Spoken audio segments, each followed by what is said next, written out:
dosa kepada Allah, maka syarat taubatnya ada 3. Sementara kalau dosa yang kaitannya dengan sesama manusia, maka syarat taubatnya ada 4. Itu keterangan yang terdapat dalam kitab Riyadhus Shalihin dan kitab Tanbihul Ghafilin. Keterangannya demikian. Adzambu ala wajhaini, dzambun fima bainaka wa bainallah, wa dzambun fima bainaka wa bainal ibad. Jadi dosa itu punya 2 jenis, punya 2 macam. Macam yang pertama dosa yang berkaitan langsung dengan Allah, yang kedua dosa yang berkaitan di antara kita dengan sesama manusia. Adzambu amma dzambu alladzi bainaka wa bainallahi ta'ala fataubatuhu al-istighfaru bilisan. Kalau dosa yang dilakukan antara kita dengan Gusti Allah, maka cara bertaubatnya yang pertama istighfar dengan menggunakan lisan. Astaghfirullahaladzim, astaghfirullahaladzim, astaghfirullahaladzim. Nah, kalau dalam kitab Riyadhus Shalihin, yang pertama bukan al-istighfar bilisan, tapi yang pertama an yuqli'a anil ma'siyah, segera meninggalkan kemaksiatan. Kemudian yang kedua, an-nadmu bil qalbi, menyesali di hati yang paling dalam terhadap maksiat yang telah diperbuat. Dan yang terakhir, al-idmar an la ta'uda, menyengaja, bertekad, yakin untuk tidak akan pernah mengulangi kesalahan yang sama atau dosa yang sama.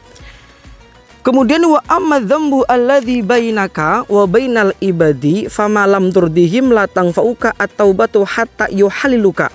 Yang ketiga, yang selanjutnya, kalau dosa di antara kita dengan sesama manusia, maka itu bisa diterima taubatnya dengan 4 syarat. 3 syarat yang sudah disebutkan tadi, dan syarat yang keempat adalah istibro, istihlal, dan istirodo, yakni meminta ridho dan meminta halal, begitu. Jadi selama orang yang bersangkutan belum memaafkan kita, maka taubat kita belum diterima. Lam tasihha taubatuhu. Kemudian dalam kitab ini ada perkataan daripada Rabi'ah al-Adawiyah yang sangat luar biasa. Inna istighfarona yahtaju ila istighfarin kathirin. Sungguh, kata Rabi'ah al-Adawiyah, satu istighfar kita atau istighfar kita itu masih butuh istighfar yang lain. Itu masih butuh untuk diistighfari, kira-kira begitu.